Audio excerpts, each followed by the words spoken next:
ഹരി ഓം. ശ്രീമദ്ഭാഗവതം അധ്യായം സ്കന്ധം 6 അധ്യായം 3 അതിലെ 19-ാമത്തെ ശ്ലോകം മുതൽ. ധർമ്മം തു സാക്ഷാത് ഭഗവത് പ്രണീതം ന വൈ വിദുർ ഋഷയോ നാപി ദേവാഃ ന സിദ്ധമുഖ്യാസുരാ മനുഷ്യാഃ കുതശ്ച വിദ്യാധരചാരണാദയഃ. ധർമ്മം തു സാക്ഷാത് ഭഗവത് പ്രണീതം ന വൈ വിദുർ ഋഷയോ നാപി ദേവാഃ ന സിദ്ധമുഖ്യാ അസുരാ മനുഷ്യാ കുതശ്ച വിദ്യാധരചാരണാദയാ. സാക്ഷാത് ഭഗവത് പ്രണീതം, സാക്ഷാൽ ഭഗവാനാൽ തീരുമാനിക്കപ്പെട്ടിട്ടുള്ള ധർമ്മം തു, ധർമ്മത്തെയാകട്ടെ ഋഷികളും ദേവാഹ അപി ദേവന്മാരും ന വിദു അറിയുന്നില്ല. സിദ്ധശ്രേഷ്ഠന്മാർ, അസുരന്മാർ, മനുഷ്യർ, വിദ്യാധര ചാരണാദ ആദികൾ അവരൊന്നും പിന്നെ അവരൊക്കെ എങ്ങനെ അറിയും? വലിയ വലിയ ജ്ഞാനികളായിട്ടുള്ള മുനിമാരറിയുന്നില്ല, ദേവന്മാരറിയുന്നില്ല, പിന്നെ എങ്ങനെ സിദ്ധന്മാരറിയുന്നില്ല, പിന്നെ എങ്ങനെ സാധാരണയായിട്ടുള്ള ബാക്കിയുള്ള അതിൽ താഴ്ന്നു വരുന്ന മനുഷ്യരായിട്ടുള്ള നമ്മളുമൊക്കെ എങ്ങനെ അറിയും എന്നാണ് പറഞ്ഞത്. സ്വയംഭോർ നാരദ ശംഭോ കുമാര കപിലോ മനുഹോ പ്രഹ്ലാദോ ജനകോ ഭീഷ്മോ ബലിർവയ്യാസകിർവയം. സ്വയംഭോർ നാരദ ശംഭുഹോ, അവിടെ നിർത്തണം. കുമാര കപിലോ മനുഹോ പ്രഹ്ലാദോ ജനകോ ഭീഷ്മോ ബലിർവയ്യാസകിർവയം. ദ്വാദശൈതേ വിജാനീമോ ധർമ്മം ഭാഗവതം ഭടാഹ ഗുഹ്യം വിശുദ്ധം ദുർബോധം യം ജ്ഞാത്വാമൃതമശ്നുതേ. ഒന്നിച്ച് രണ്ടെണ്ണം. സ്വയംഭോ ബ്രഹ്മാവ്, ആദ്യമുണ്ടായത് ബ്രഹ്മാവ്. സനത്കുമാരന്മാരെയാണ്. എവിടെയെങ്കിലും കുമാരഹ എന്ന് മാത്രം ഭാഗവതത്തിൽ കേട്ടാൽ സനത്കുമാരാദികൾ 5 കുഞ്ഞുങ്ങൾ. വയ്യാസകി 4 പേര്. വയ്യാസകി ശുഗമുനി. വയ്യാസകി എന്ന് പറഞ്ഞാൽ വ്യാസൻ്റെ പുത്രൻ. ഞങ്ങൾ, വയം എന്നുള്ള വാക്കും വരുന്നത് എപ്പോഴും കേട്ടോ. ഞങ്ങൾ, ഞാൻ, അതായത് യമനാണ് ഇവിടെ പറയുന്നത്. അതുകൊണ്ട് ഞാനും എൻ്റെ ആൾക്കാരും എന്നുള്ള. ഏതേ ദ്വാദശ 12 പേര്. ഇവർ 12 പേര്. വിജാനീമ പ്രത്യേകമായിട്ട് അറിയും. വിജാനീമ പ്രത്യേകമായിട്ട് അറിയും. ഭാഗവതത്തിൻ്റെ ധർമ്മം, ഭഗവാനെ സംബന്ധിച്ചിരിക്കുന്ന ആ ധർമ്മത്തെ വളരെ ഗുഹ്യമാണ്, വളരെ രഹസ്യമാണ്. എന്നുവെച്ചാൽ വളരെ ആവശ്യമുള്ളവർക്ക് മാത്രം കൊടുക്കുന്നത്. അതായത് ആരോടും പറയാതിരിക്കുന്നതെന്നുള്ള രഹസ്യം എന്നുള്ള ആ വാക്കിൽ എടുക്കരുത്. ഗുഹ്യം എന്ന് പറഞ്ഞാൽ അത് അത്ര പറഞ്ഞ് നമ്മൾ വെറുതെ ഉള്ള വാക്കുകളാൽ പറഞ്ഞ് പ്രചരിപ്പിക്കേണ്ട കാര്യമല്ല. അറിയുന്നവർക്ക് വേണ്ടി, അറിയേണ്ടവർക്ക് വേണ്ടി മാത്രം പറയേണ്ടതാണ്. ഗുഹ്യമാണ്. അതുപോലെ തന്നെ വിശുദ്ധമാണ്. അത് അവിദ്യയെ ഇല്ലാതാക്കുന്നതാണ്. പിന്നെ ദുർബോധം, ബോധിപ്പിക്കാൻ ബുദ്ധിമുട്ടുള്ളതാണ്. ജ്ഞാത്വ, അതിനെ അറിഞ്ഞിട്ട്, ജ്ഞാത്വ യാതൊന്നിനെ അറിഞ്ഞിട്ട് മോക്ഷത്തെ അനുഭവിക്കുന്നു. ഏതിനെ അറിഞ്ഞാലാണോ മോക്ഷം ഭവിക്കുന്നത് ആ കാര്യമാണ് ഈ പറഞ്ഞ ഭഗവാന്റെ സാന്നിധ്യം. ദ്വാദശൈതേ വിജാനീമോ ധർമ്മം ഭാഗവതം ഭടാഹ ഗുഹ്യം വിശുദ്ധം ദുർബോധം യം ജ്ഞാത്വാമൃതമശ്നുതേ. ഇതറിഞ്ഞാൽ എങ്ങനെ മോക്ഷം കിട്ടുമോ അത് അനുഭവിക്കാനായിട്ടുള്ള ഈ കാര്യം കേട്ടാൽ ഉണ്ടാകും. ഏതാവാനേവ ലോകേസ്മിൻ പുംസാം ധർമ്മ പരസ്മൃതഃ ഭക്തിയോഗോ ഭഗവതി തന്നാമഗ്രഹണാദിഭിഃ. ഏതാവാനേവ ലോകേസ്മിൻ പുംസാം ധർമ്മ പരസ്മൃതഃ ഭക്തിയോഗോ ഭഗവതി തന്നാമഗ്രഹണാദിഭിഃ. ഏതാവാനേവ ലോകേസ്മിൻ, അസ്മിൻ ലോകേ പുംസാം പുരുഷന്മാരുടെ പരധർമ്മം, ഉത്കൃഷ്ടമായ ധർമ്മം, അത് ഗംഭീരമായ ധർമ്മം. ഏതാവാനേവ ഇത്ര മാത്രമാണ് എന്ന് ലോകത്തിൽ പുരുഷന്മാരുടെ ധർമ്മം ഇത്ര മാത്രമാണെന്ന് മനസ്സിലാക്കപ്പെട്ടിരിക്കുന്നു. എങ്ങനെയാണ്? തന്നാമഗ്രഹണാദിഭി, അവിടുത്തെ നാമസങ്കീർത്തനാദി കൊണ്ട് ഭഗവതി, കണ്ടോ ഇവിടെയും ഭഗവതി വന്നു. ഭക്തിയോഗോ ഭഗവതി, ഭഗവാനിൽ ഭക്തി, പരമമായ പ്രേമം, ഭക്തി എന്ന ആ ഭക്തി എന്ന ആ ഒരു വികാരം, അതിൻ്റെ യോഗമാണ് പരമ പ്രേമലക്ഷണമായ ഭക്തിയോഗം. ഭഗവാനോടുള്ള അമിതമായ അടുപ്പം, ഇതാണ് ഭക്തി. അത് സങ്കീർത്തനം കൊണ്ട് തൻ നാമഗ്രഹണാദിപി, എൻ്റെ ഭഗവാന്റെ നാമത്തെ കീർത്തനാദികൾ കൊണ്ട് ഭഗവാനിൽ ഭക്തി ഉണ്ടാകണം, ഭക്തിയോഗം വരുത്തണം. ഈ മനുഷ്യലോകത്തിൽ നമ്മളിപ്പോൾ ജനിച്ചിരിക്കുന്നവർ അനുഷ്ഠിക്കേണ്ടതായ ഒരേ ഒരു ധർമ്മം തന്നെയാണ് ഈ ശാസ്ത്രം അനുസരിക്കുന്നവർ, ശാസ്ത്ര രഹസ്യം അറിയുന്നവർ പറഞ്ഞു തരുന്നത്. എന്താ? ഭഗവാന്റെ സങ്കീർത്തനാദി അതുപോലെ സാധന ഭക്തികളാൽ ഭഗവാനിൽ പരമമായ പ്രേമലക്ഷണം ആയ ഭക്തിയോഗം സിദ്ധിക്കണമെന്നാകുന്നു. യമരാജാവ് ഭടന്മാരോട് പറഞ്ഞു കൊടുക്കുന്നതാണ്. നാമോച്ചാരണമാഹാത്മ്യം ഹരേഹേ പശ്യത പുത്രകാഹ അജാമിളോപിയേന ഇവ മൃത്യുപാശാദമുച്യത വിമോചിപ്പിക്കപ്പെട്ടു. പുത്രകാ ഹേ പുത്രന്മാരെ, ഹരേ പുത്രന്മാരെ എന്നാണ് വിളിക്കുന്ന ആരെയാ? ഈ ദൂതന്മാരോട് യമൻ പറയുന്ന പുത്രന്മാരെ, ഹരിയുടെ നാമോച്ചാരണം മാഹാത്മ്യം നോക്കുക. യാതൊന്നിനാൽ തന്നെ അജാമിളന് പോലും മൃത്യുപാശത്തിൽ നിന്ന് മോചിപ്പിക്കപ്പെട്ടു ഈ നാമം. നിങ്ങളൊന്ന് നോക്കിക്കുക, ശ്രദ്ധിച്ചേ, മനസ്സിലായേ? അവർ വന്നില്ലേ? അപ്പോൾ നിങ്ങൾക്ക് പോരേണ്ടി വന്നില്ലേ എന്നാണ് പറഞ്ഞത്. ഏതാവാതലമഖം നിർഹരണായവും ഏതാവതാലമഖനിർഹരണായവും സാം. അത് അക്ഷരങ്ങൾക്കൊരു ചലനമുണ്ട് അവിടെ കേട്ടോ. ഏതാവതാലമഖ നിർഹരണായ പുംസാം, ഏതാവതാലമഖ എന്ന് വരെ വായിച്ചിട്ട് നിർഹരണായ പുംസാം എന്ന് വായിച്ചാൽ ആ വാക്കുകൾ, അക്ഷരങ്ങൾ നിങ്ങൾക്ക് തെറ്റാതിരിക്കും. ഏതാവതാലമഖ നിർഹരണായ പുംസാം സങ്കീർത്തനം ഭഗവതോ ഗുണകർമ്മ നാംനാം വികൃഷ്യ പുത്രമഖവാൻ യദജാമിളോപി നാരായണേതി മ്രിയമാണ ഇയായ മുക്തിം. ഭഗവാന്റെ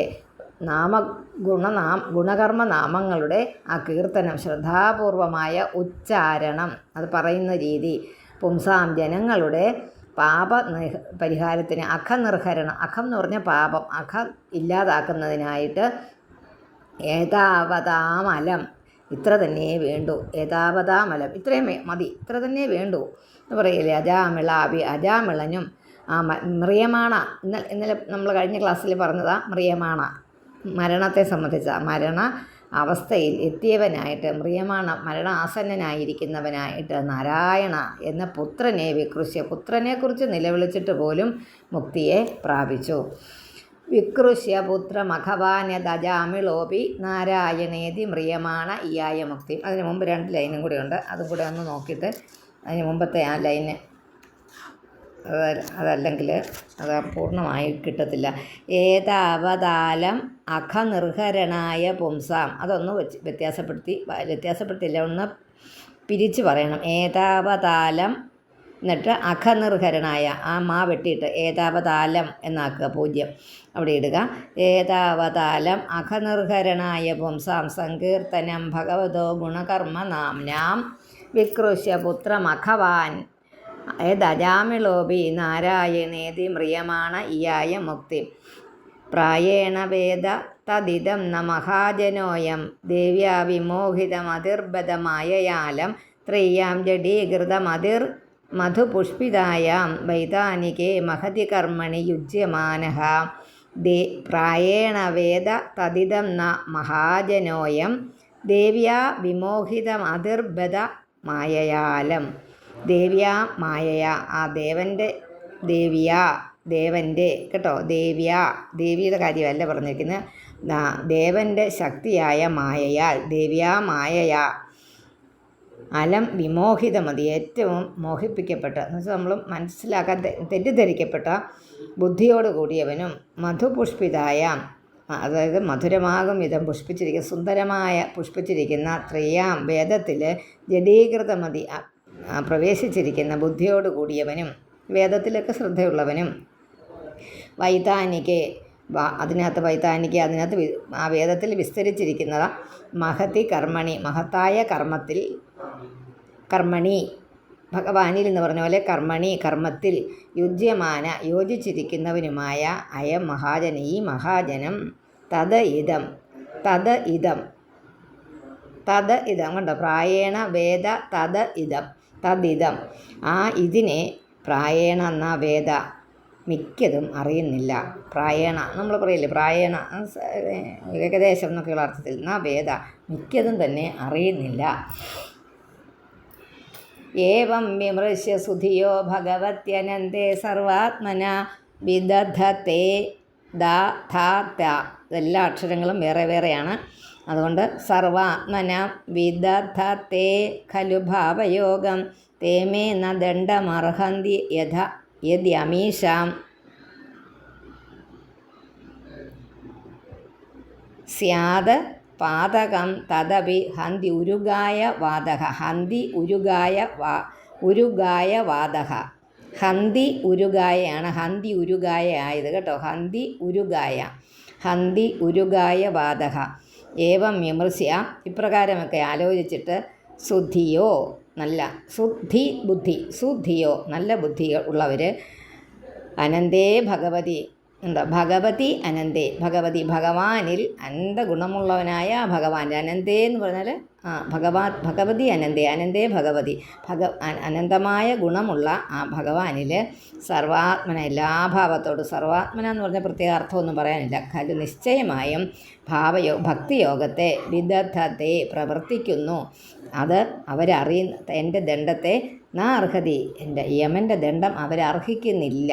അതായത് യമൻ്റെ ദണ്ഡം, നരകത്തിലെ യാതനകൾ അവർക്ക് അനുഭവിക്കാനിട വരില്ല ഭഗവാനെ അറിയുന്നവർക്ക്. ഇവർക്ക് പാതകം യതിസ്യാതെ പാപമുണ്ടെങ്കിൽ അതിനെയും ഭഗവാന്റെ നാമസങ്കീർത്തനം ഇല്ലാതാക്കുന്നു. വളരെ ശ്രദ്ധിച്ച് മനസ്സിലാക്കേണ്ട ഒരു ഭാഗം.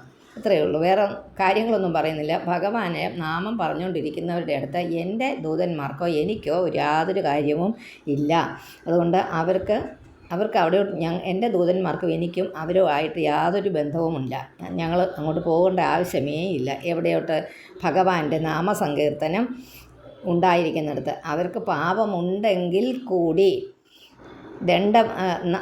തേമേ ന ദണ്ഡമർഹന്തിയഥ ഉണ്ടോ, അവർക്ക് പാപമുണ്ടെങ്കിൽ കൂടി അർഹതി, അവർക്ക് പാപമുണ്ടെങ്കിൽ കൂടി അതിനെ തമേ ന ദണ്ഡമർഹന്ത്യഥ, അവർക്ക് പാപമുണ്ടെങ്കിൽ കൂടി അതിനെ അത് അനുഭവിക്കാൻ അവർക്ക് ആവശ്യമില്ല, അങ്ങോട്ട് ചെല്ലേണ്ട ആവശ്യമേ ഇല്ല. പാപമുണ്ടെങ്കിൽ കൂടി അതിനെ ഭഗവാന്റെ നാമസങ്കീർത്തനം ഹനിക്കുന്നു. ഹന്തി എന്ന് പറയുന്നത് സ്യാത് പാതകം തഥ അപി ഹന്തി ഉരുഗായ വാദഹ. അവിടെ ആ ഭഗവാന്റെ നാമസങ്കീർത്തനം ഇങ്ങനെ തുടർച്ചയായിട്ട് നാമം ചൊല്ലിക്കൊണ്ടിരിക്കുന്ന ആ സങ്കീർത്തനമുള്ള സ്ഥലത്ത് അതിനെ അതിനെ ഇല്ലാതാക്കുന്നു. തേ ദേവസിദ്ധപരിഗീത പവിത്രഗാഥായേ സാധവ സമദൃശോ ഭഗവത് പ്രപന്നാഹ താന്നോപസീദത ഹരേർ ഗദയാഭിഗുപ്താൻ നൈഷാം വയം നചവയ പ്രഭവാമ ദണ്ഡേ. കാലൻ പറയുന്നത് കേട്ടോ, യമൻ പറയുന്നതാണ്. തേ ദേവസിദ്ധ പരിഗീത പവിത്രഗാഥ യേ സാധവ സമദൃശോ ഭഗവത് പ്രപന്നാഹ താന്നോപസീദ ഉപസീദത ഹരേർ ഗദയാഭിഗുപ്താൻ നൈഷാമയം ന ചവയ പ്രഭവാമ ദണ്ഡേ. അതുകൊണ്ട് ഭഗവാനെ ആര് ശരണം പ്രാപിക്കുന്നുവോ അവരുടെ കീർത്തിയെ, അവരുടെ ആ യശസ്സിനെ ഭഗവാൻ ദേവന്മാരും സിദ്ധന്മാരും കൂടി അതിനെക്കുറിച്ച് ആ ആളിനെക്കുറിച്ച് ഗാനം ചെയ്യും. കാര്യം എന്താണെന്ന് വെച്ചാൽ അവരെപ്പോഴും ഭഗവാനെ കാണുന്നവരാകുന്നു. ഭഗവാന്റെ ഗദ അവരെ സർവത്ര രക്ഷിക്കുന്നു. നിങ്ങൾ അവരുടെ അടുത്തടുക്ക് പോകരുത്. അവരെ ദണ്ഡിക്കുന്നതിൽ ബ്രഹ്മാദികളായ ഞങ്ങളുടെ നിയന്താവായ കാലവും ശക്തിയുള്ളവരല്ല. അതുകൊണ്ട് അങ്ങോട്ട് പോവുകയേ ചെയ്യണ്ട, അങ്ങോട്ട് നമുക്ക് ചെല്ലാനേ പറ്റില്ല. ദേവസിദ്ധ പരിഗീത പവിത്ര ദേവന്മാരാലും സിദ്ധന്മാരാലും ഗാനം ചെയ്യപ്പെട്ട ആ പരിശുദ്ധ ചരിത്രത്തോടു കൂടിയവരും സമസ്വരൂപനായ ഭഗവാനിൽ ദൃഷ്ടിയോടു കൂടിയവരും. ഭഗവാൻ എല്ലാവരെയും ഒരേ കണ്ണുകൊണ്ടാണ് കാണുന്നത്. അതുകൊണ്ട് ഒരേപോലെയാണ് കാണുന്നത് നമ്മളെല്ലാം. നമുക്ക് വേറെ വ്യത്യാസമൊന്നുമില്ല. തലമുടി കൂടുതലുള്ള ആളെന്നോ കണ്ണുകൾ നീണ്ടയാളെന്നോ നല്ല വെളുത്തയാളെന്നോ നല്ല പല്ലുകളുള്ള ആളെന്നോ ഒന്നുമില്ല. ഭഗവാൻ നമ്മളെല്ലാം ഒരേ രീതിയിലാണ് കാണുന്നത് കേട്ടോ. അതുകൊണ്ട് നമുക്ക് പ്രത്യേകമായിട്ട് യാതൊരു ഇതുമില്ല. ഭഗവാൻ ഒറ്റ ഇതേ ഉള്ളൂ. ഭഗവാനെ വിളിക്കുന്നവരെ എല്ലാം ഭഗവാൻ ഒരേപോലെ കാണുന്നു. മനസ്സിലായല്ലോ? എല്ലാം മനസ്സിലായല്ലോ? നമ്മളിപ്പോൾ ധനമുള്ളവനാണ്, ധനമില്ലാത്തവനാണ്, അതൊന്നും അവിടെ പ്രശ്നമല്ല. രോഗിയാണ്, അതും പ്രശ്നമല്ല. വളരെ വിവത്സമായ രൂപത്തോട് കൂടിയവനാണ്, ശരീരത്തിന് രോഗപീഠയാൽ എല്ലും തോലുമായവനാണ്. ഇതൊന്നും ഭഗവാന്റെ കണ്ണിൽ ഒരുപോലെ. ഭഗവാനെ വിളിക്കുന്നുണ്ടോ അതിനകത്ത്? ഭഗവാന് അവിടെ രക്ഷിക്കാൻ മുൻജന്മ സുഹൃതം കൊണ്ടോ മുജ്ജന്മ ദുഷ്കൃതം കൊണ്ടോ നമുക്ക് എന്തെങ്കിലുമൊക്കെ വന്നു ചേർന്നിട്ടുണ്ടെങ്കിൽ അത് അനുഭവിച്ച് തീർക്കുക എന്നുള്ളതല്ലാതെ ഭഗവാന്റെ കാലൻ്റെ ദൂതന്മാർക്ക് അവിടെ യാതൊരു കാര്യവുമില്ല. കാലൻ അവിടെ വരികയില്ല. നമ്മൾ നാമം ജപിച്ചുകൊണ്ടിരിക്കണം. ഈ അവസ്ഥയിലും ഇത്തിരി ബുദ്ധിമുട്ടുള്ള അവസ്ഥയാണെങ്കിലും നാമം ജപിച്ചുകൊണ്ടിരിക്കുകയാണെങ്കിൽ, അതായത് ഭഗവാനെ സ്മരിച്ചു കൊണ്ടിരിക്കുന്നവരുടെ അടുത്ത് കാലൻ യാതൊരു റോളുമില്ല എന്ന് കാലനായ യമരാജാവ് തന്നെ അദ്ദേഹത്തിൻ്റെ കിങ്കരന്മാർ പറയും. അങ്ങനെയുള്ളിടത്തോട്ട് പോവുകയേ ചെയ്യരുത് നിങ്ങൾ. താൻ ദേവസിദ്ധ പരിഗീത പവിത്രഗാഥായേ സാധവ സമദൃശോ ഭഗവത് പ്രപന്നാഹ.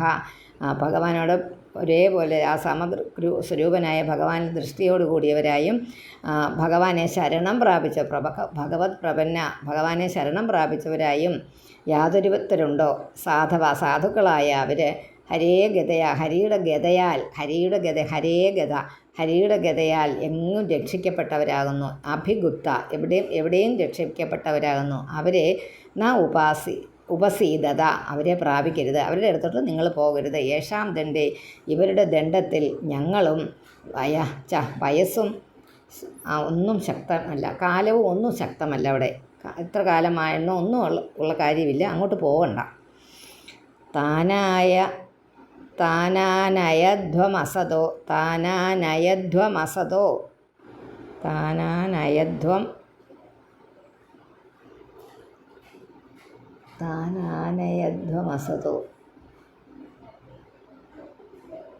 ആനയധ്വം കൊണ്ടുവരുവിന് ആനയിക്കുക.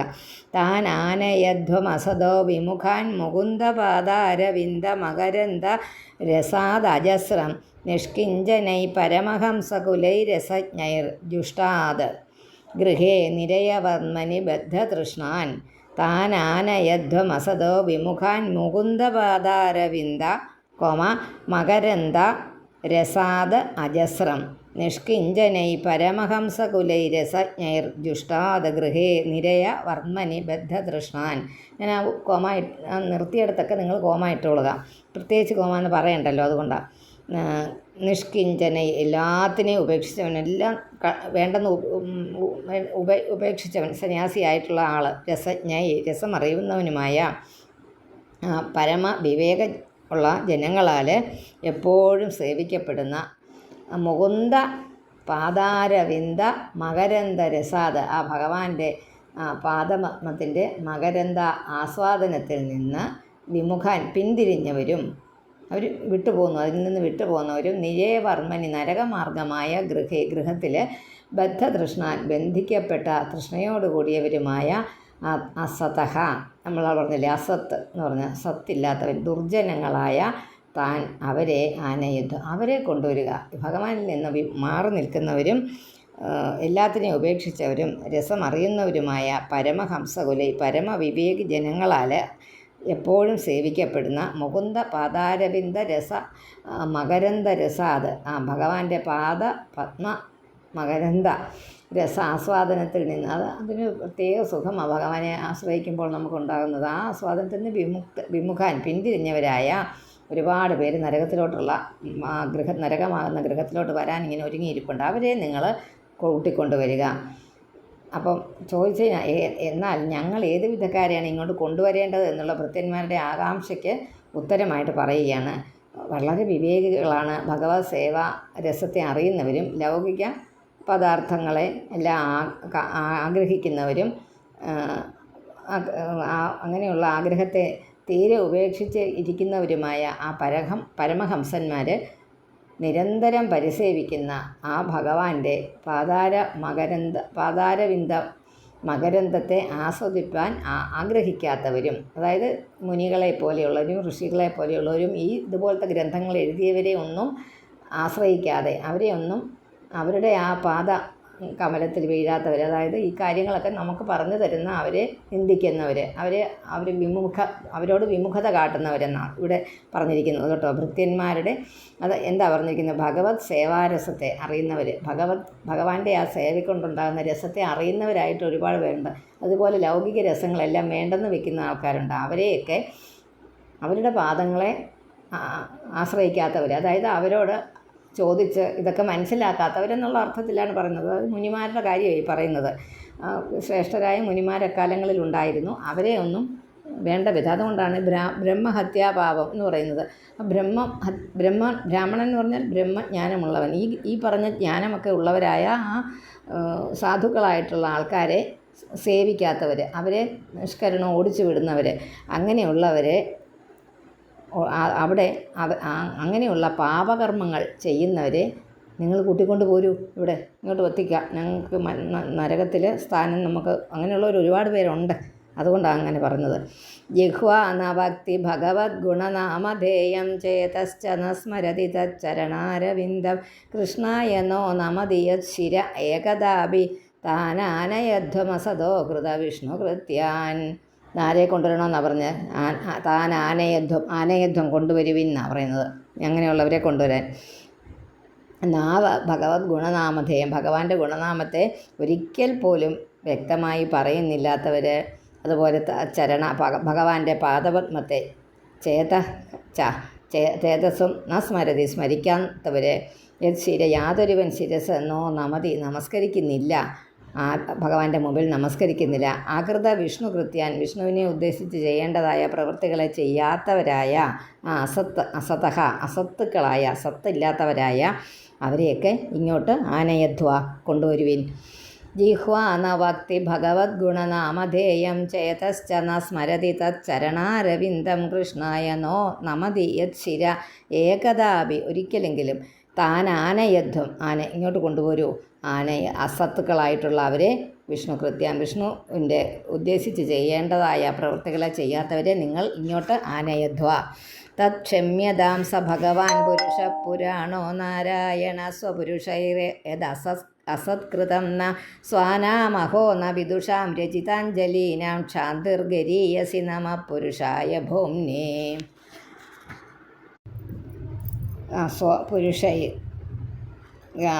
സ്വപുരുഷൈ തൻ്റെ ആളുകളായവരും വിദുഷന്മാരെന്ന് പറഞ്ഞാൽ വേദം അറിയുന്ന വേദ എന്ന് പറഞ്ഞാൽ അറിവ്, അതിനകത്തുനിന്ന് വന്ന ഈ വാക്കുകളൊക്കെ. വിദുഷാം ഇല്ലാത്തവർ, അറിവില്ലാത്തവർ. രചിത അഞ്ജലി ബന്ധം ചെയ്തവരുമായ, അതായത് കൈകൂപ്പിയിരിക്കുന്നവരുമായ,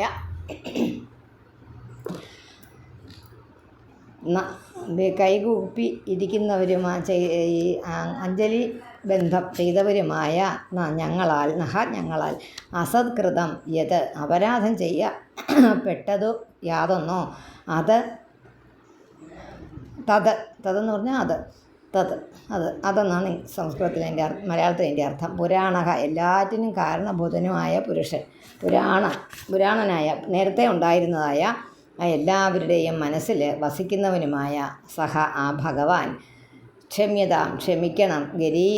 ഏറ്റവും മഹാനിൽ ശാന്തിയുക്ത ക്ഷമ തന്നെയാണ് യോഗ്യം. ഭൂമിയിൽ മുഴുവൻ വ്യാപിച്ചിരിക്കുന്ന ആ പുരുഷനായിക്കൊണ്ട് നമസ്കാരം. അതൊരു നമസ്കാരം പറച്ചിലാണ്. തത്ക്ഷമ്യതാം, എല്ലാം ക്ഷമിക്കുക. തത്ക്ഷമ്യതാം സ ഭഗവാൻ പുരുഷപുരാണോ നാരായണ സ്വപുരുഷൈർ യദസത്കൃതം നഃ സ്വാനാമഹോ ന വിദുഷാം രചിതാഞ്ജലീനാം ക്ഷാന്തിർഗരീയസി നമ പുരുഷായ ഭൂമ്നെ.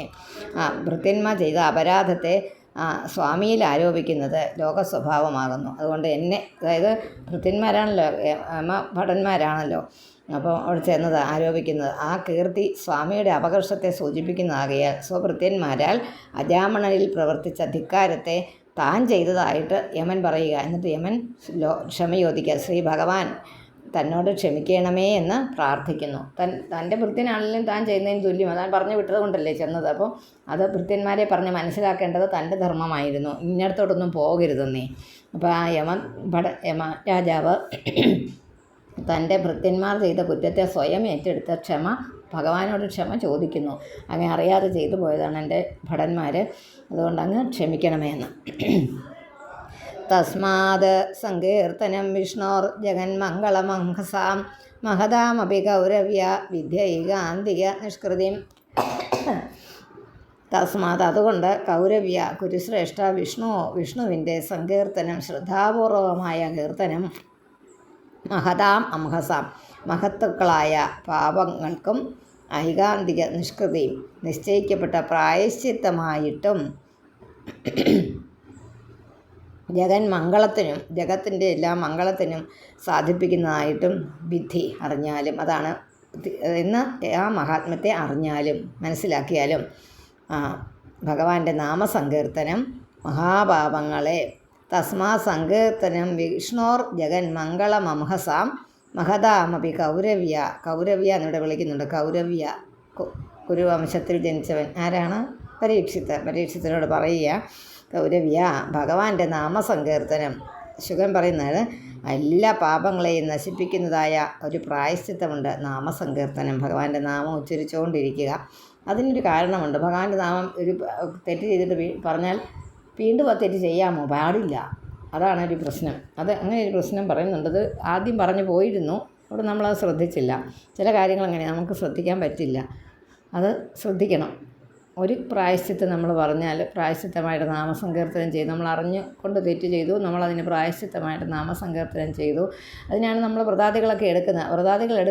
വ്രതാദികൾ മാത്രം എടുക്കുമ്പോൾ ഒരു കാര്യം ഇവിടെ പറയുന്നുണ്ട്. ഭഗവാന്റെ നാമസങ്കീർത്തനം ചെയ്തുകൊണ്ട് വേണം ഉപവാസമൊക്കെ ചെയ്യാൻ. അല്ലാതെ ഇവിടെ വേറെ നാട്ടുകാരുടെ കുറ്റം പറഞ്ഞിട്ട് ഗോതമ്പ് കഞ്ഞി കുടിച്ചിട്ട് കാര്യമില്ല. അതുകൊണ്ട് ഭക്ഷണം നിയന്ത്രണിക്കുന്നത് എന്തിനാണെന്ന് വെച്ചാൽ അത്രയും നേരം നമ്മൾ ക്ഷീണിതരായിരിക്കും, അല്ലെങ്കിൽ അലഞ്ഞു തിരിയാൻ. അപ്പം നമ്മളെവിടെയെങ്കിലും ഒരിടത്തിരിക്കുമ്പോൾ ഏക കാര്യം ചെയ്യുന്ന സുഖമുള്ള കാര്യം എന്താ? ഭഗവത് നാമസങ്കീർത്തനമാണ്. അപ്പോൾ അത് ചെയ്തുകൊണ്ട് നമുക്ക് അല്ലാതെ വേറുള്ള കാര്യത്തിൽ മനസ്സിനെയും ശരീരത്തിനെയും വ്യാപരിപ്പിക്കുന്നത് കൊണ്ട് ഈ വ്രതങ്ങൾക്ക് ഒരു ഗുണവുമില്ല. വ്രതം ഉണ്ടെങ്കിൽ അതിന് ഗുണമുണ്ടെന്ന് പറയുന്നതിനകത്ത് കാര്യം അതിനകത്ത് നാമസങ്കീർത്തനം ഉൾപ്പെടുത്തിയിട്ടുള്ളതുകൊണ്ടാണ്. അങ്ങനത്തെ വ്രതം എടുക്കുന്നവർക്ക് ഗുണമുണ്ട് കേട്ടോ. ഏകാദശിയാദി വ്രതങ്ങളൊക്കെ അതിന് സാക്ഷി, അതിന് പറ്റിയ ഉദാഹരണങ്ങളാണ്. ഏകാദശി വ്രതത്തിൻ്റെ ചെയ്യേണ്ടത് എങ്ങനെയെന്നുള്ള വിധിപ്രകാരം ചെയ്യേണ്ടത് എങ്ങനെയെന്ന് പറയുന്നിടത്തൊക്കെ പറയുന്നുണ്ട്. ഭഗവാന്റെ നാമസങ്കീർത്തനം ചെയ്തുകൊണ്ട് വേണം. ഭഗവാന് ഭക്ഷണം കൊടുക്കണം, ഭഗവാന് വേണ്ടി വിളക്ക് കൊളുത്തണം. ഇതൊക്കെ ചെയ്യുന്നത് എന്തുകൊണ്ടാണ്? ഭഗവാനെ എപ്പോഴും അന്നത്തെ ദിവസം മുഴുവൻ ഓർത്തിരിക്കുക. അതൊരു പ്രായശ്ചിത്തമായി. അറിയാതെ നമ്മൾ പ്രായശ്ചിത്തം നമ്മളെക്കൊണ്ട് ചെയ്യിക്കുന്ന ഒരു രീതിയാണ് വ്രതാനുഷ്ഠാനങ്ങൾ. അതല്ലാതെ ചെയ്യാം നമുക്ക്. ഭഗവാന്റെ നാമം ചൊല്ലിക്കൊണ്ട് നമ്മൾ ഇരിക്കുക, അല്ലേ? നമ്മളെപ്പോഴും നാമം ചൊല്ലിക്കൊണ്ടിരിക്കുന്ന ആളിൻ്റെ അടുത്തോട്ട് ഈ കാലദൂതന്മാരെ ഒന്നും പേടിപ്പിക്കുകയില്ല. മരണം ഉണ്ടാകുമെന്ന് പറഞ്ഞാൽ കാലം വരിക എന്നല്ല. കാലത്തിനല്ലാതെ ഒരു സത്വമുണ്ട്, അസത്തല്ല, അതൊരു സത്തുണ്ട്. ആ സത്വ ഗുണപ്രധാനനായ മഹാവിഷ്ണുവിൻ്റെ പാർഷദന്മാർ വരും നമ്മളെ കൊണ്ടുപോകാൻ. അപ്പം നമ്മൾ പുഞ്ചിരിയോടുകൂടി ഭയം കൂടാതെ അവരുടെ കൂടെ പോകും. അല്ലാത്തവരാണ് ഭയപ്പെടുന്നത് എന്നാണ് ഇവർ പറയുന്നത്. നമ്മളൊന്നും മരിച്ചു നോക്കിയിട്ടില്ല, അതുകൊണ്ട് നമുക്ക് അറിഞ്ഞുകൂടാ. പറയുന്നത് കേൾക്കാമെന്നേ പറ്റുള്ളൂ. അപ്പോൾ അതുകൊണ്ട് ഈ പ്രായശ്ചിത്തം ചെയ്തേച്ച് വീണ്ടും അത് ആവർത്തിക്കരുത് ആ പാപം. മനസ്സിലായല്ലോ? അത് അങ്ങനെ ഉണ്ടാക്കാനായിട്ടൊരു ഒരു പിന്നെ പരിശീലനം എന്താണെന്ന് വെച്ചാൽ ഈ പാപം ചെയ്ത് നമ്മൾ പറയുന്ന നാവ് കൊണ്ട് നമ്മൾ ഒരുപാട് ദുഷിച്ച് പറയാതിരിക്കുക, അല്ലേ? അതൊരു നമുക്ക് വേണമെങ്കിൽ ആചരിക്കാവുന്ന കാര്യമാണ്. പക്ഷേ നമ്മൾ അങ്ങനെ സമൂഹത്തിൽ ജീവിക്കുമ്പോൾ പൂർണ്ണമായിട്ട് നമുക്കത് പറ്റിയെന്നിരിക്കുകയില്ല. വേറൊരാൾ പറയുമ്പോൾ നമ്മളത് കേട്ടുകൊണ്ടെങ്കിലും ഇരിക്കേണ്ടതായിട്ട് വരും. ഇരുന്നോളൂ. അപ്പോഴും നമ്മുടെ മനസ്സ് നിസ്സംഗമായിരിക്കുകയാണെങ്കിൽ അതിന് ഒരു പ്രായശ്ചിത്തമായിട്ട് നമ്മൾ നാമം ജപിച്ചു. നാവിൽ നിന്ന് വരാവുന്നതിനൊരു പരിധിയുണ്ട്. വാക്കുകൾക്കും നമ്മുടെ മനസ്സിൻ്റെ ആ പോക്കിനനുസരിച്ച വാക്കുകൾ, മനസ്സ് അങ്ങോട്ട് പോകാതിരിക്കാൻ ആ വാക്കുകൾ വരത്തില്ല. ഒരു ശാപം പോലെയുള്ള വാക്കുകളോ ഒന്നും നമ്മുടെ നാവിൽ നിന്ന് വരാറില്ല. സാധാരണ സത്വാദി ഗുണങ്ങളുള്ളവർ, അതായത് നല്ല മനസ്സിൻ്റെ മാലിന്യമെല്ലാം തൂത്ത് കളഞ്ഞ് തുടച്ച് കളഞ്ഞ് അവിടെ നല്ലതായിട്ട് വെച്ചിരിക്കുക. അതിനകത്തോട്ട് പിന്നെയും മലിനത പറ്റിക്കാൻ പോകത്തില്ല. നമ്മൾ വിളക്കൊക്കെ തേച്ച് തുടച്ച് വെക്കുകയില്ലേ, ആ മാലിന്യം പോകാൻ വേണ്ടിയിട്ടാണ് അത് കൊളുത്തി വെക്കുന്നവർ. അത് കൊളുത്തുന്നവർക്ക് അവരുടെ മനസ്സിൽ ഒരു തിരി തെളിയിക്കുക. ആ തിരി തെളിയിക്കുന്ന ആ വിളക്ക്, നമ്മുടെ ഹൃദയമാകുന്ന വിളക്ക് ഒരിക്കലും അശുദ്ധമാകാൻ നമ്മൾ സമ്മതിക്കരുത്. അപ്പോൾ നമ്മുടെ വായിൽ നിന്ന് അഴുക്ക് വാക്കുകളോ ദുശ്ശബ്ദങ്ങളോ ഒന്നും വരത്തില്ല. അതുപോലെ തന്നെ നമ്മളോട് ദേഷ്യപ്പെട്ട ആൾക്കാരോട് പ്രതികാര വാഞ്ചയോടുകൂടി ഉള്ള വാക്കുകൾ നമ്മുടെ മനസ്സിലുണ്ടാകും. അത് മനുഷ്യ സഹജമാണ്, അതിന് കുഴപ്പമൊന്നുമില്ല. നമുക്ക് അവരോടൊരു ഇതാണ്, നമ്മൾ ഇച്ചിരി അകന്ന് നിൽക്കുക, വിട്ടു നിൽക്കുക എന്നുള്ളത് നമുക്ക് സാധിക്കും. നമ്മളൊരു പ്രശ്നമില്ല. പക്ഷെ നമ്മൾ അവരെക്കുറിച്ച് ഇങ്ങനെ പറഞ്ഞുകൊണ്ട് നടക്കുക, അല്ലെങ്കിൽ അവരെ അങ്ങനെ ചെയ്തു ഇങ്ങനെ ചെയ്തു, അങ്ങനത്തെ കാര്യങ്ങളൊക്കെ നമ്മുടെ ഗ്രാമ്യ ജീവിതങ്ങളിൽ ഉണ്ടാവാറുണ്ട്, ഇല്ലെന്ന് പറയുന്നില്ല.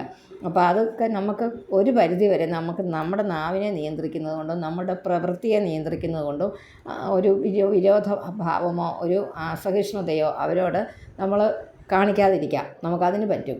നമ്മുടെ മനസ്സിലുണ്ട്, പക്ഷെ നമ്മുടെ പ്രവൃത്തിയിൽ അത് കാണിക്കാതിരിക്കുക. അപ്പോൾ അവരുടെ മനസ്സും വേദനിക്കാതിരിക്കും. അതുപോലെ തന്നെ അവരെ നമ്മൾ ശ്രദ്ധിക്കാതിരിക്കുക.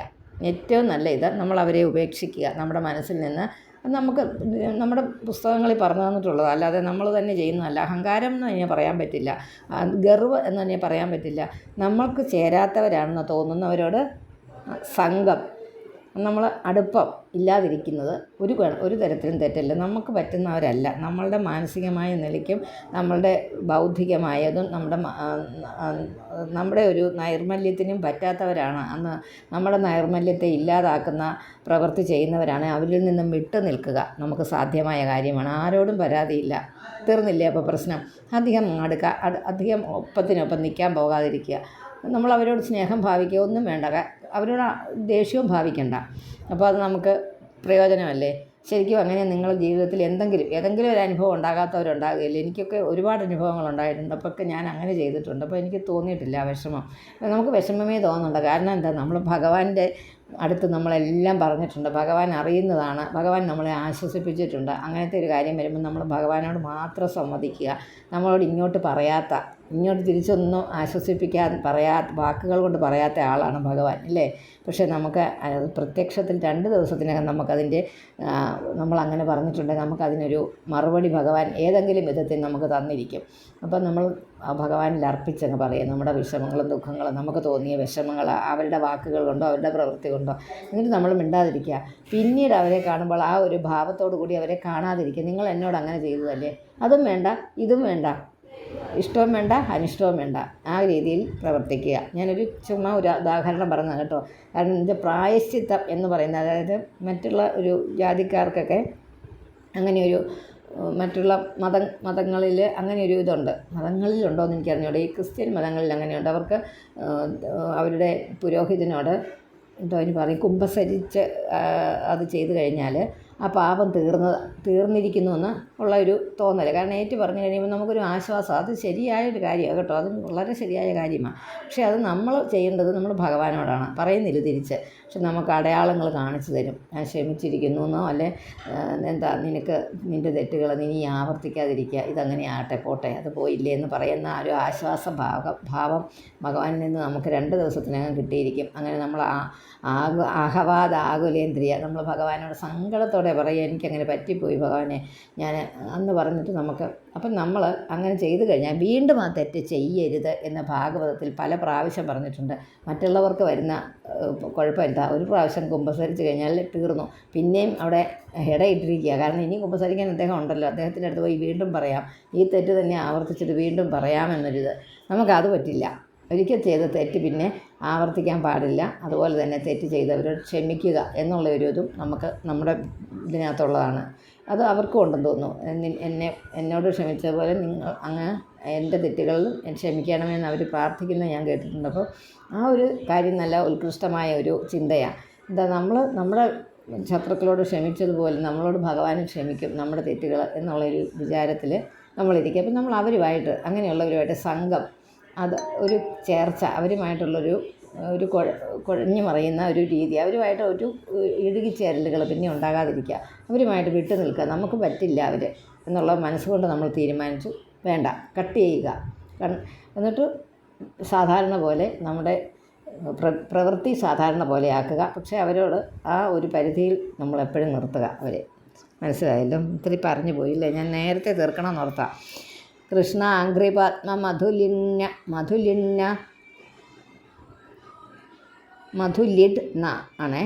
പുനർവിസൃഷ്ടമായ ഗുണേഷു രമതേ വൃജിനാവഹേഷു അന്യസ്തു കാമഹത ആത്മരജ പ്രമാഷ്ടും ഈഹേത കർമ്മയതയേവ രജഃ പുനഃ സ്യാത്. കൃഷ്ണാംഘ്രി പത്മ മധുലിട്ട്, അതായത് കൃഷ്ണൻ്റെ പാദപത്മരസത്തെ ആസ്വദിച്ച ഇരിക്കുന്ന മധുലിട്ട്, അത് ആസ്വദിച്ച വൃജിനാവഹേഷു ഇപ്പൃത ആ പാപത്തെ ജനിപ്പിക്കുന്ന വിസൃഷ്ട മായാഗുണേഷു, ഉപേക്ഷിക്കപ്പെട്ട മായാഗുണങ്ങളിൽ പുനഃ ന രമതേ, പിന്നെ നമ്മൾ രമിക്കുന്നില്ല. അന്യനാകട്ടെ കാമഹത, ആഗ്രഹത്തിൻ്റെ പുറത്ത് ഹനിക്കപ്പെട്ടവനായിട്ട് ആത്മരജ, സ്വന്തം ആ പാപത്തെ സ്വന്തമായി ചെയ്ത ആ പാപത്തെ പ്രമാഷ്ടും കളയുവാനായിക്കൊണ്ട് പിന്നെയും കർമ്മത്തെ ഈ ഹേത അനുഷ്ഠിക്കും, പിന്നെയും അത് തന്നെ ചെയ്യും. യാതൊന്നിനാൽ തന്നെ പുനരജസ്യാത്, പിന്നെയും പാപം ഭവിക്കും. കണ്ടോ, അതുകൊണ്ട് പിന്നെയും പാപങ്ങൾ ചെയ്തുകൊണ്ടിരിക്കും. കൃഷ്ണാംഘ്രി പത്മ മധുലിഡ് ന പുനർവിസൃഷ്ടമായ ഗുണേഷു രമതേ വൃജിനാവഹേഷു അന്യസ്തു കാമഹത ആത്മരജ പ്രമാഷ്ടും ഈഹേത. പ്രമാഷ്ടും എന്നാക്കുക, പിന്നെ ഈഹേത എന്നും ആക്കുക. മീ വെട്ടിട്ട് ഈഹേത, പ്രമാഷ്ടു കഴിഞ്ഞിട്ടൊരു പൂജ്യം ഇടുക. കർമ്മ യത ഏവ രജ പുനഃസ്യാത്, പിന്നെയും ഭവിക്കും. ഇദ്ധം സ്വഭർതൃഗതിദം ഭഗവാൻ മഹിത്വം സംസ്മൃത്യ വിസ്മിതധിയോ യമകിങ്കരാസ്തേ നൈവാച്യുതാശ്രയജനം പ്രതിശങ്കമാന ദ്രഷ്ടും ച ബിഭ്യതി തത പ്രഭൃതി സ്മ രാജൻ. ഇദ്ധം സ്വഭർതൃഗതിദം, ഇവിടെ ഭർതൃഗതിദം എന്ന് പറഞ്ഞാൽ സ്വാമിയുടെ, തൻ്റെ യജമാനൻ്റെ എന്ന. ഇദ്ധം സ്വഭർതൃഗതിദം ഭഗവൻ മഹിത്വം, ഭഗവാന്റെ മഹിമയെ നന്നായി ഓർത്തിട്ട് ആ യമകിങ്കരന്മാർ, ആ ഭൃത്യന്മാർ സ്വാമി പറഞ്ഞ ആ ഭഗവാന്റെ മഹിമയെ ഓർത്തിട്ട് വിസ്മിതധിയ, ആശ്ചര്യപ്പെട്ട ബുദ്ധിയോട് കൂടിയവരായിട്ട് ആ അച്യുത ആശ്രയജനം, അച്യുതനാകുന്ന ആശ്രയത്തോടു കൂടിയ ജനത്തെ പ്രതിശങ്കിക്കുന്നവരായിട്ട് പ്രത്യേകം ഒരു ശ്രദ്ധ അവർക്ക് കൊടുക്കുന്നവരായിട്ട് രാജാവേ തഥപ്രഭൃതി, അന്ന് മുതൽക്ക് ദ്രഷ്ടും ച, അവരെ നോക്കുവാനായിക്കൊണ്ടുകൂടി ബിഭ്യതി സ്മ, ഭയപ്പെട്ടു. ബിഭ്യതി ഭയപ്പെട്ടു. അച്യുത ആശ്രയജനം പ്രതി എന്നും അന്വയിക്കുക. അച്യുതനെ ആശ്രയിക്കുന്നവരുടെ നേർക്ക് ഒട്ടും തന്നെ പിന്നെ അവർ പോകാൻ ധൈര്യപ്പെട്ടിട്ടില്ല. അച്യുതനെ ആ ഭൃത്യന്മാർ പിന്നെ പോയിട്ടില്ല. ആരുടെ അടുത്ത്? അച്യുതനെ ആശ്രയിക്കുന്നതായിട്ടുള്ള ആ ഭഗവാനെ ആശ്രയിക്കുന്നതായിട്ടുള്ളവരുടെ അടുത്തേക്ക് യമഭടന്മാരെ നോക്കുക പോലും ചെയ്തിട്ടില്ല പിന്നെ അങ്ങോട്ട്. അപ്പം വെറുതെ പറയുന്നല്ലേ യമൻ വന്ന് കൊണ്ടുപോകാൻ വന്നെന്ന്. നമ്മൾ ആരില്ല, നമ്മുടെ ഇങ്ങോട്ട് വരത്തില്ല അല്ലേ, നമ്മുടെ ഇത്രയും പേരുടെ ഇടയ്ക്കോട്ട് ഭഗവാന്റെ ആശ്രിതന്മാരായ നമ്മുടെ ഇടയിലോട്ട് ഏതായാലും യമൻ വരില്ല. അത് വരാതിരിക്കാനായിട്ടുള്ള പ്രവൃത്തികൾ നമ്മുടെ ഭാഗത്തുനിന്ന് എപ്പോഴും ഉണ്ടായിക്കൊണ്ടിരിക്കുക. എന്താ, നാമജപങ്ങൾ, ഭഗവാനായിട്ടുള്ള സ്മരണകൾ, എന്തും എപ്പോഴും ഇങ്ങനെ ചെയ്തുകൊണ്ടിരിക്കുന്ന ആളുകൾക്ക് ഒരിക്കലും പേടി വരില്ല. ഏറ്റവും വലിയ പേടി എന്ന് പറഞ്ഞാൽ മരണഭയം. ആ മരണഭയം എന്നാണേലും പോകണമെന്നുള്ള ധൈര്യത്തിലിരിക്കുക, പോകുക. അതിന് നമ്മളെപ്പോഴും ഒരു കാര്യം മാത്രമേ എല്ലാവരും ആഗ്രഹിക്കുന്നുണ്ട്, അത് നമ്മുടെ മുൻ ജന്മത്തിൽ ചെയ്ത ഇതിൻ്റെ പോലെ തന്നെ നമുക്ക് പാപങ്ങളോ ചെയ്തിരിക്കുന്ന ആളാണ് അതിൻ്റെ അനുഭവിക്കാനായിരിക്കും ഒരു ജന്മം തന്നത്. അപ്പോൾ നമ്മളത് അനുഭവിക്കാതെ പോകാൻ പറ്റില്ല. അപ്പോൾ അതിനുള്ള മാർഗം തരും. പക്ഷെ ഭഗവാനെ വിളിച്ചുകൊണ്ടിരിക്കുന്നവർക്ക് ഭയമുണ്ടാവുകയില്ല എന്നുള്ളൊരു ഉപകാരമുണ്ട്. അത് വലിയൊരു കാര്യമാണ്. ഭയം എന്ന് പറഞ്ഞാൽ മരിക്കാൻ പോവുകയെന്നറിഞ്ഞുകൊണ്ട് ഒരാൾക്ക് ഭയമില്ലാതിരിക്കാനുള്ള സാധ്യമല്ലെന്നാണ് പറയുന്നത്. പക്ഷേ ഭഗവാനിൽ വിശ്വാസമുള്ളവർ തീവ്രമായ ആ അനുഭൂതി ഭഗവാനിൽ നിന്ന് കിട്ടിയവർക്ക് പേടി ഉണ്ടാകാറില്ലെന്നും നമ്മൾ പല ഉദാഹരണങ്ങൾ കണ്ടിട്ടുണ്ട്. പേടിയേ ഇല്ല അവർക്ക്. ഇപ്പം തന്നെ നമ്മളിപ്പോൾ പോകാറായി, എപ്പോൾ ആണെങ്കിലും വരുന്നതല്ലേ, അത് വരുന്ന പോലെ വരട്ടെ എന്ന് ചിന്തിക്കുന്നവർക്ക് ഈ പ്രശ്നങ്ങളൊന്നും ഉണ്ടാകാറില്ല. അങ്ങനെയുള്ളൊരവസ്ഥ നമുക്ക് കിട്ടുമെന്നാണ് ഭഗവാന്റെ ഭക്തരോട് യമഭടന്മാരോട് പറഞ്ഞ രീതിയിൽ ഇപ്പോൾ യമരാജാവ് പറഞ്ഞതായിട്ട് ശ്രീശുക ബ്രഹ്മർഷി പരീക്ഷിത്തിനെ പറഞ്ഞിറങ്ങിയത്. പരീക്ഷിത്തിനാണല്ലോ പ്രശ്നം. താൻ 7 ദിവസം മുമ്പ് 7 ദിവസത്തിന് ശേഷം ഇത് തക്ഷകൻ കടിച്ച് മരണപ്പെടുമെന്നറിഞ്ഞ ശുഗനാണ് ഇത് കേൾക്കാനിരിക്കുന്നതേ. നമ്മൾ അത് തന്നെയാണെന്നുള്ളൊരു ഓർമ്മ നമുക്ക് വേണം ഇടയ്ക്കിടയ്ക്കുള്ളിൽ കേട്ടോ. ഈ പരീക്ഷത്തിനെ പോലെ ഒരു ശാപഗ്രസ്തമായിട്ടാണ് നമ്മളിരിക്കുന്നത്. പക്ഷേ നമുക്കൊരു കാര്യം മാത്രമേ വ്യത്യാസമുള്ളൂ. പരീക്ഷത്തുമായിട്ട് എന്താണ് വ്യത്യാസം? നമുക്ക് അറിഞ്ഞുകൂടാ എപ്പോഴെന്ന്. പരീക്ഷത്തിന് ഉറപ്പുണ്ട് 7 ദിവസമെന്ന്. ഓരോ ദിവസം കഴിയുമ്പോഴും അറിയാം ഇന്നൊന്ന് കഴിഞ്ഞു, ഇനി 6 ഉള്ളൂ. 6 ദിവസം കഴിയും, ഒരു ദിവസം കൂടെ കഴിയുമ്പോൾ പറയും ഇനി 5 ഉള്ളൂ. അങ്ങനെ കുറഞ്ഞ് വന്ന് ഒരു ദിവസം ഉള്ളപ്പോൾ അറിയാം ഇനി നാളെയും കൂടി ഉള്ളെന്ന് ഉറപ്പുണ്ട്. പക്ഷെ നമുക്കതില്ല. നാളെ ഉണ്ടെന്നോർത്താണ് ഇന്ന് ഉച്ചയ്ക്ക് അരി ഉഴുന്നും വെള്ളത്തിലിടുന്നത്, നാളെ അരച്ചെടുത്ത് ദോശ ഉണ്ടാക്കാവുന്ന. പക്ഷെ നാളെ നമ്മൾ ഉണ്ടാക്കാൻ നമ്മളാണോ ആ മാവ് അരച്ച് ദോശ ചുടുന്നത് നമുക്കൊരു തീരുമാനവും ഇല്ല. അത് പറയുന്നത് നെഗറ്റീവായിട്ട് ആരും കരുതരുത് കേട്ടോ. എനിക്ക് ഇവിടെ നിർദ്ദേശം എപ്പോഴും പിള്ളേർ തരാറുണ്ട്, അമ്മ ഇങ്ങനെ നെഗറ്റീവായിട്ട് പറഞ്ഞു. അത് നെഗറ്റീവ് എന്നുള്ള വാക്ക് അവിടുന്ന് കളയുക. അത് നെഗറ്റീവല്ല, നമ്മൾ പരമാർത്ഥമായ സത്യമാണത്. നമുക്ക് മാത്രം, ഈ ലോകത്തിലെല്ലാവർക്കും ഉണ്ടാകുന്ന കാര്യം നമുക്കുണ്ടാവുകയില്ലെന്ന് കരുതാൻ മാത്രം വിഡ്ഢികളാണോ നമ്മൾ? ബാക്കിയുള്ള കാര്യത്തിലൊക്കെ ബുദ്ധിയുള്ളവരാണെന്ന് അഹങ്കരിക്കുന്ന നമുക്ക് നീ ഓരോ സ്ഥലത്തുകളിലും മരണങ്ങൾ നടക്കുമ്പോൾ അവിടെയെല്ലാം പോയിട്ട് വരുമ്പോൾ നമ്മൾ ആ ആചാരങ്ങളെക്കുറിച്ചും ബാക്കിയുള്ള കാര്യങ്ങളെക്കുറിച്ചും ഒക്കെ ചിന്തിക്കുമ്പോൾ നമ്മൾ ഒരു കാര്യം ചിന്തിക്കുന്നില്ല, ഈ അവസ്ഥ നമുക്ക് എപ്പോഴാണ് ഉണ്ടാകുന്നതെന്ന് അറിയാൻ വയ്യാത്ത വിഡ്ഢികളാണ് നമ്മൾ. അപ്പോൾ അത് എപ്പം വേണേലും ഉണ്ടാകാം. ആ ഒരു മനസ്സ് എപ്പോഴും മനസ്സിലാക്കിയിരിക്കുക. അത്രയും നേരം ഒരു നാമം ജപിക്കാൻ, ഒരു നാമം കൂടുതൽ ജപിക്കാൻ ഇന്ന് പറ്റിയെങ്കിൽ അത് ഭാഗ്യമെന്ന് കരുതുക. നമ്മൾ നടക്കുമ്പോഴും ഇരിക്കുമ്പോഴും ഒക്കെ മനസ്സിൽ ആ മന്ത്രങ്ങൾ ഇങ്ങനെ, ഞാൻ നാളെ പറഞ്ഞ പോലെ നാരായണ മന്ത്രം ഇങ്ങനെ അകത്തിങ്ങനെ മുഴങ്ങിക്കൊണ്ടിരിക്കട്ടെ. അവിടെ അകത്തിരിപ്പുണ്ടല്ലോ ഒരു സിംഹാസനത്തെ കുഞ്ഞ് ഭഗവാൻ, ആ ശ്രീകൃഷ്ണ ഭഗവാൻ അവിടെ ഇരിപ്പുണ്ട്. ആ ഭഗവാനോട് വിളിച്ചുകൊണ്ടിരിക്കുക അമ്മേ നാരായണ എന്ന് പറയുമ്പോൾ അമ്മയെ നമ്മൾ ഓർക്കുന്നു, ദേവിയെ നമ്മൾ ഓർക്കുന്നു. ആ ദേവിയെ അവിടെ ഇരുന്നോട്ടെ. ആ ദേവിയും നമ്മുടെ നമ്മുടെ കൂടെയാണ്. ദേവി നമ്മുടെ കൂടെയാണ്. ഭഗവാൻ നമ്മുടെ അകത്തിരിക്കുന്നു, ദേവി നമ്മുടെ കൂടെ നടക്കുന്നു. നമ്മളെ വാ വാ വാ വാ ഇതിലെ എന്ന് വിളിക്കുന്നു. അകത്ത് ഭഗവാൻ വിളങ്ങിയിരിക്കുന്നു. ആ ഒരു മനസ്സ് നാരായണ നാരായണ എന്നുള്ള വിളി ഇങ്ങനെ കുഞ്ഞായിട്ട് വിളിച്ച് അത് ശീലിക്കുകയാണെങ്കിൽ ഒരു പ്രയാസമില്ല. എപ്പോഴും നാരായണ എന്ന് പറയും. കാരണം നമ്മൾ കുറേ നേരം മൗനത്തിന് ശേഷം സംസാരിക്കാൻ തുടങ്ങുമ്പോൾ നാ എന്നുള്ള അക്ഷരം വെളിയിലോട്ട് വരാൻ തുടങ്ങും. അതൊരു ലക്ഷണമാണ് കേട്ടോ. അത് ഞാൻ പറഞ്ഞതേ ഉള്ളൂ കൂട്ടത്തിൽ. കാരണം ഉള്ളിൽ പറഞ്ഞുകൊണ്ടിരിക്കുന്ന നാരായണ എന്നാണ്. അപ്പം നമ്മൾ കുറേ നേരം, അതായത് കുറച്ച് നേരം നമ്മൾ സംസാരിക്കാതിരുന്നു, ഉറക്കത്തിൽ നിൽക്കുമ്പോഴല്ല ഞാൻ പറഞ്ഞത്, അല്ലാത്ത സമയങ്ങളിൽ നമുക്ക് സംസാരിക്കാതിരിക്കേണ്ടതായിട്ട് വരുമ്പോഴത്തേനും നമ്മുടെ ഉള്ളിൽ ഇങ്ങനെ കിടപ്പുണ്ട്. എന്തെങ്കിലും കണ്ടുകൊണ്ടിരിക്കുകയോ വേറെ കണ്ടുകൊണ്ട് നമ്മൾ പുസ്തകത്തിൽ വായിച്ചുകൊണ്ടിരിക്കുകയോ മൗനമായി വായിച്ചുകൊണ്ടിരിക്കുകയോ ചെയ്യുന്ന സമയത്ത് അത് കഴിയുമ്പോൾ നമ്മൾ സംസാരിക്കാനായിട്ട് എന്തെങ്കിലും ആരെങ്കിലും വിളിച്ചോ എന്ന് പറയാൻ തുടങ്ങും. എന്താ മനസ്സിൽ നാരായണ എന്നാണ് കിടന്നിരുന്നത്. അതുകൊണ്ട് ആദ്യത്തെ അക്ഷരം വീണ്ടും വരുന്നത്. അങ്ങനെ വരാറുണ്ട് ആളുകൾക്ക് കേട്ടോ. അതങ്ങനെ ഒന്ന് ശീലിക്കുക, അല്ലെങ്കിൽ മനസ്സിൽ ഓർക്കുക. അങ്ങനെ ശീലിക്കാനൊന്നും പോകണ്ട, അതിന് വേണ്ടിയിട്ട് ശ്രമിക്കുകയും വേണ്ട. പക്ഷേ അത് വന്നോളും. എന്ത് ചെയ്യുമ്പോഴും നാരായണ വിളിച്ച് ചെയ്യുക. ഒരു നാമം വിളിക്കുന്നതിന് പ്രാധാന്യമുണ്ട് കേട്ടോ. നാരായണ എന്നാണെങ്കിൽ അത്, അല്ലെ ഭഗവാനെ എന്നാണെങ്കിൽ അത്, പിന്നെ ദേവി എന്നാണെങ്കിൽ അത്, പിന്നെ അമ്മേ ദേവി എന്നുള്ള ആ ഒരു സങ്കല്പത്തിലാണെങ്കിൽ അത് എന്താണെങ്കിലും ഒരു നാമം നമ്മളിങ്ങനെ നമഃശിവായ ആണെങ്കിലും അങ്ങനെ അത് വേണമെങ്കിൽ അങ്ങനെ അത് ആചരിക്കാം. എന്ത് വേണമെങ്കിലും, പക്ഷേ അത് ഒരു നാമമായിരിക്കണം. അതാണ് അതിനകത്ത് കോൺസെൻട്രേഷൻ കിട്ടാൻ എളുപ്പമെന്ന് ആചാര്യന്മാർ പറഞ്ഞു കേട്ടിട്ടുണ്ട്. അത് അവരവരുടെ ഇഷ്ടമനുസരിച്ച് വിളിക്കുക, എളുപ്പമനുസരിച്ച് വിളിക്കുക. രാമ രാമ രാമ എന്ന് വിളിക്കുന്നവരുമുണ്ട്. ഹരിയോം. യുദ്ധം സ്വഭാവിനി ഇതിഹാസമിമം ഗുഹ്യം ഭഗവാൻ കുംഭസംഭവ കഥയാമാസ മലയ ആസീനോ ഹരിമർച്ചയൻ.